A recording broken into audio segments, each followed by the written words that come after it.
tristesse arrive, je sais tu es là, toujours près de moi. Bon samedi, bienvenue à votre émission La Victoire de l'amour. J'espère que vous allez bien aujourd'hui et qu'on se prépare à vivre une belle fin de semaine. Mais pour bien la commencer, on va miser sur la priorité des priorités qui est la parole de Dieu. On rejoint d'abord pour sa chronique notre ami l'abbé Stéphane Roy et pour l'Évangile, quelqu'un qu'on apprécie énormément, Geneviève.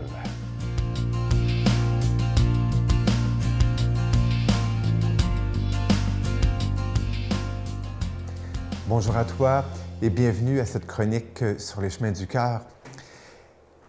Dans le 4e évangile, celui de Saint Jean, Jésus est comparé à la vérité. Il est défini, entre autres, par la vérité. On sait que pour Saint Jean, Jésus aussi va être défini comme la lumière, cette lumière qui justement fait la vérité, contrairement à ce qui pourrait être caché dans l'ombre ou même la noirceur. Jésus est la vérité, il est la parole de vérité et c'est une vérité qui rend libre. Ce qui est beau en Jésus, c'est qu'il est ce qu'il dit. Il est vrai. Et quand on le voit dans ses rencontres avec ses interlocuteurs, avec ceux qu'il croise, à ceux qui viennent à lui, on voit clairement que Jésus veut les amener à leur vérité. Pas juste à sa vérité à lui, qui est quand même extraordinaire, mais leur vérité à eux. Jésus les amène, les conduit, est un accompagnateur dans la vérité de chacun de ses interlocuteurs.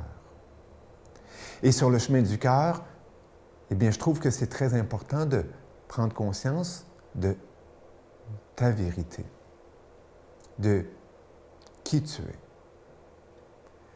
C'est clair qu'il y a des crises dans notre vie, des crises existentielles, des crises d'âge, des crises de toutes sortes. Parfois, ça peut être même des maladies qui sont comme provoquées par l'intérieur. Jung dirait que les crises ne sont pas si accidentelles que ça.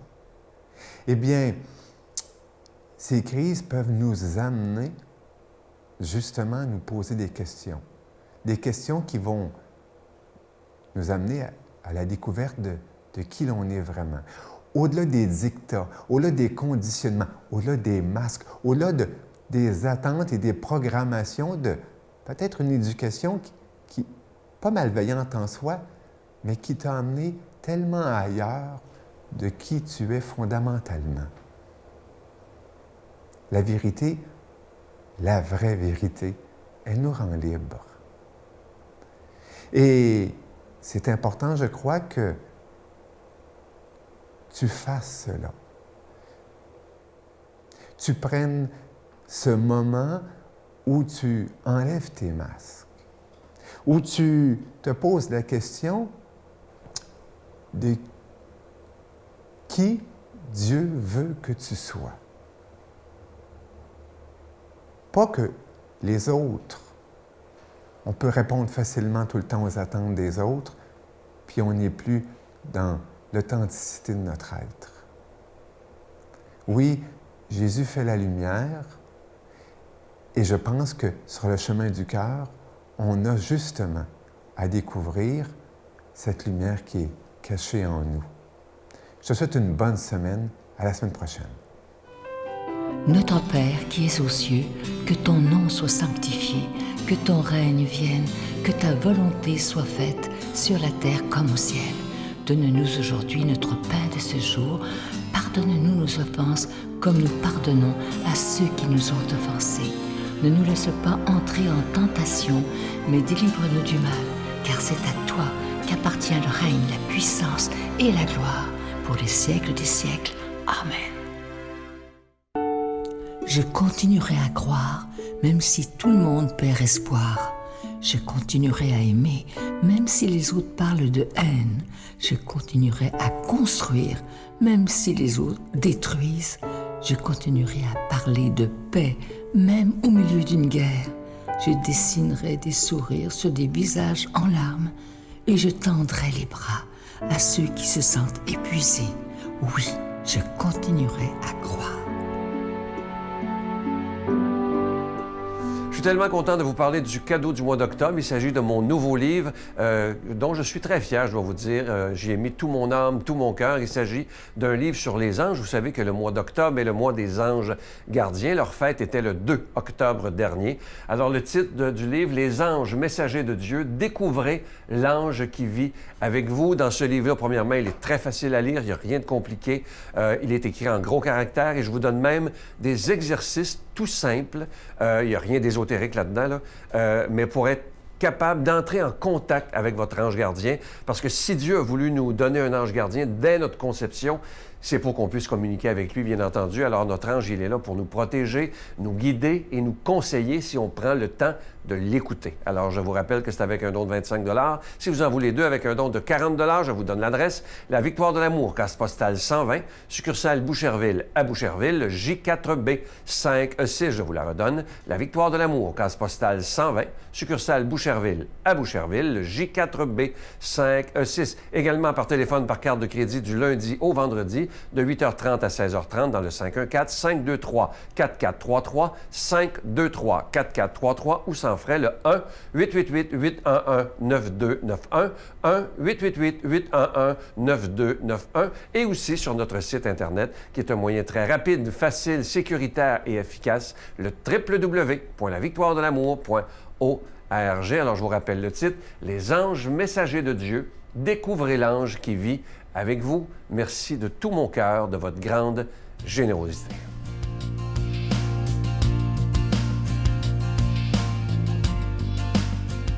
Mon Dieu, donnez-moi la sérénité d'accepter les choses que je ne peux changer, le courage de changer les choses que je peux et la sagesse d'en connaître la différence.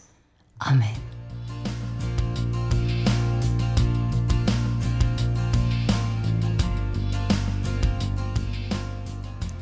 Jésus disait à ses disciples, « Je vous le déclare, quiconque se sera déclaré pour moi devant les hommes, le Fils de l'homme aussi se déclarera pour lui devant les anges de Dieu. Mais celui qui m'aura renié en face des hommes sera renié à son tour en face des anges de Dieu. Quiconque dira une parole contre le Fils de l'homme, cela lui sera pardonné. Mais si quelqu'un blasphème contre l'Esprit Saint, cela ne lui sera pas pardonné. Quand on vous traduira devant les gens des synagogues, les magistrats et les autorités, ne vous inquiétez pas de la façon dont vous vous défendrez, ni de ce que vous direz, car l'Esprit Saint vous enseignera à cette heure-là ce qu'il faudra dire. J'aime ce texte. En ce beau samedi, quelle grâce encore. C'est tellement rempli d'onction, la parole de Dieu. Je suis fébrile de vous partager ma réflexion. Parce que Saint-Pierre a renié et il a été pardonné. Pourquoi Jésus est si dur? Et en ce beau samedi, la Vierge Marie est tellement pour moi une réponse par ses attitudes. Elle nous fait comprendre, si on la contemple, si on regarde vers elle, elle qui regarde vers Dieu puis qui nous pointe Dieu, mais elle n'est pas entre nous et Dieu, elle nous amène vers Dieu. Mais si on prend le temps de méditer un peu comment elle est, ses attitudes, on voit que se prononcer contre quoi que ce soit, c'est pas tellement une bonne idée. Je dis ça de même, là. Il y a des choses, moi, que je ne suis pas très pour, tu sais. J'ai des préférences aussi. Mais détester quelque chose ou militer contre quelque chose, attention. Attention, ça peut blesser.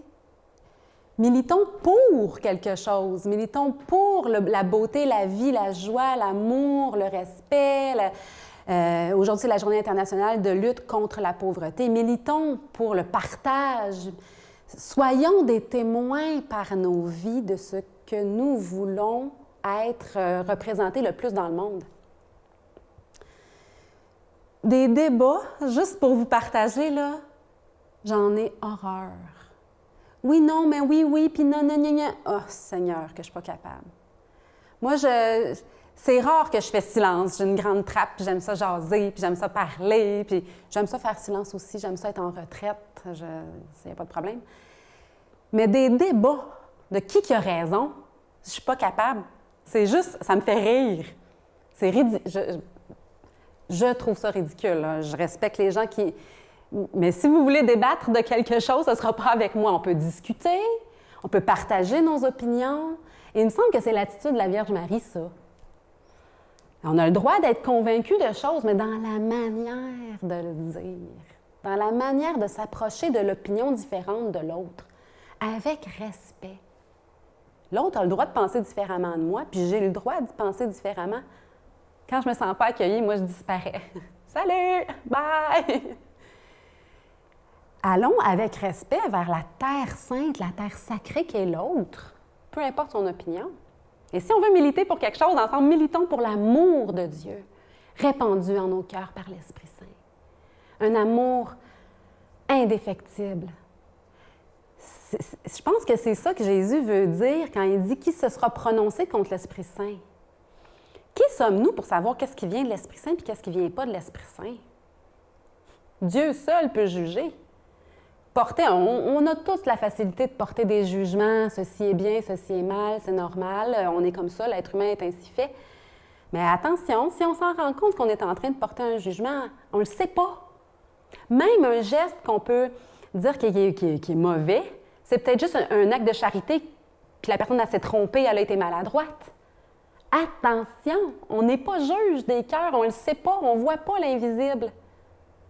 Puis il me semble que c'est ça. J'ai le goût de demander à Marie aujourd'hui de nous prendre par la main comme un petit enfant. Acceptons de se laisser former là-dedans. De juste choisir d'être pour. Quand on s'émerveille de quelque chose, « Ah, c'est beau ton chandail! Ah, wow, c'est bon ce que tu as cuisiné! Ça ne peut pas blesser personne. Mais si on s'exprime à la négative, « Ah, ça, j'aime moins ça! » ou ça peut blesser. Parler positivement des choses, là, c'est tellement une clé dans nos relations, puis pour la paix de notre propre cœur, puis dans notre société. Mais pour ça, ça prend vous puis moi, puis chacun qui porte cette attitude-là. Portons-la. Je demande au Seigneur, avec Marie, de nous bénir abondamment aujourd'hui, de faire de nous des êtres bons qui parlent bien. Au nom du Père, du Fils et du Saint-Esprit. Amen. Je vous salue Marie, pleine de grâce. Le Seigneur est avec vous. Vous êtes bénie entre toutes les femmes, et Jésus, le fruit de vos entrailles, est béni. Sainte Marie, Mère de Dieu, priez pour nous pauvres pécheurs, maintenant et à l'heure de notre mort. Amen.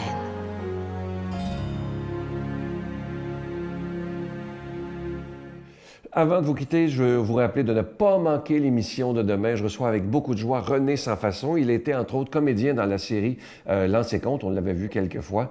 Et vous savez, il y a des gens dans la vie qu'on rencontre qui, malgré l'épreuve, sont toujours dans l'espérance, positifs, ils rient. Alors imaginez cet homme, il a 77 ans, il est atteint d'un cancer de la vessie. Son épouse est atteinte d'un cancer très grave, incurable. Il aurait tout pour se plaindre. Mais au contraire, vous allez voir, on va passer une demi-heure où vous allez rire, vous allez sourire.